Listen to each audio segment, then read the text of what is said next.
Isa ka ba sa mga namamangha tuwing may nakikitang makukulay na ibon?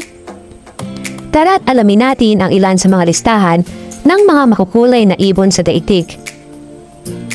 Ang Black-backed Dwarf Kingfisher. Minsang tinatawag ding Oriental Dwarf Kingfisher. Ito ay isang napakaliit at makulay na ibon mula sa pamilya ng mga kingfisher. Ang Lilac-breasted Roller. Matatagpuan sa silangan at katimugang bahagi ng Africa. Ang Lilac-breasted Roller ay may balahibong asul, berde, dibdib na kulay lilac, at mga pakpak na may iba't ibang uri ng asul. Ang mga buntot nito ay madalas na kulay asul o itim. Ang Gouldian Finch. Ang ibong ito ay mistulang buhay na bahaghari. Taglay ang makukulay na balahibong pula, lila, berde, dilaw at asul.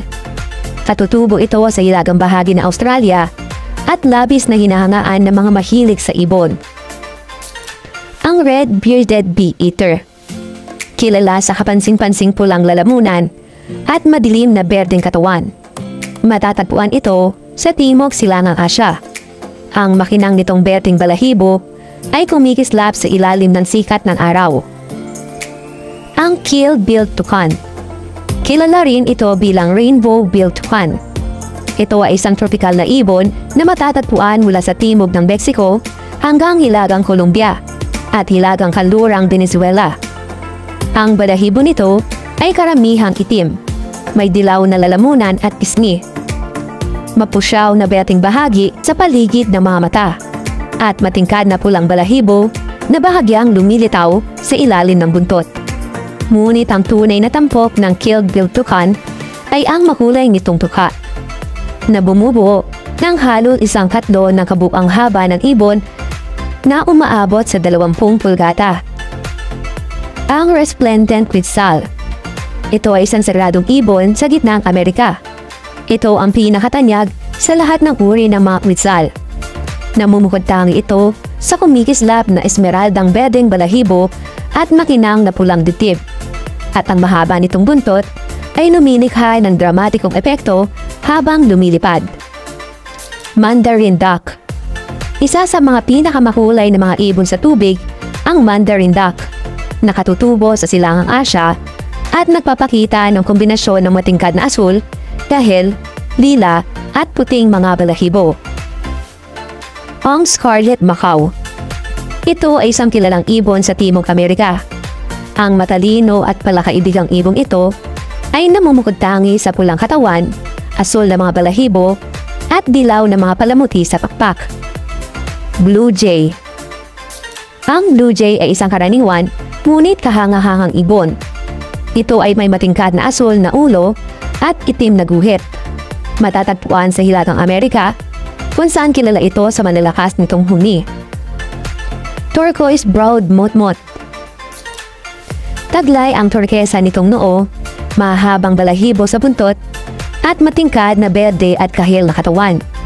Madalas umupo nang hindi kumikilos ang ibong ito mula sa gitnang Amerika, habang iwinawasiwas ang buntot na parang pendulo. Ang Painted Bunting.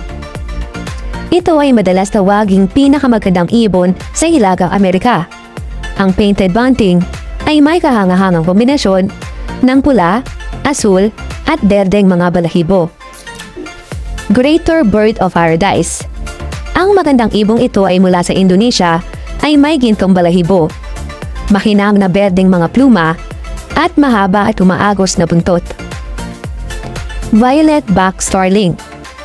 Ang magandang ibong ito ay mula sa Africa, na may makinang na lilang balahibo sa likod, nakaiba sa puting tiyan. Ang mga lalaki ang pinakamatingkad, lalo na kapag nasa ilalim ng direktang sikat ng araw. Ang Rainbow Lorikeet. Ito ay isang napakakulay na ibon na matatagpuan sa hilaga at silangang bahagi ng Australia. Mayroon itong pulang tuka, asul na ulo at tiyan, berdeng likod at mga pakpak, at may batik-batik na dilaw at kahel na dibdib. Ang Indian Peafowl. Ang Indian Peafowl ay isang makulay at tanyag na ibon na katutubo sa subkontinenteng Indiano. partikular sa bansang India, Sri Lanka, at mga kalapit na bansa. Ang mga lalaki o peacock ay kilala sa kanilang matingkad na asul na balahibo at mahabang buntot na may mga mata-mata o eye spot na ginagamit sa kanilang mga ritual ng panliligaw. Samantalang ang mga babae o pihen ay may mas payak na kulay na kayumanggi at walang mga mata-mata sa buntot, ngunit may iridescent na berting balahibo sa kanilang mga lieg.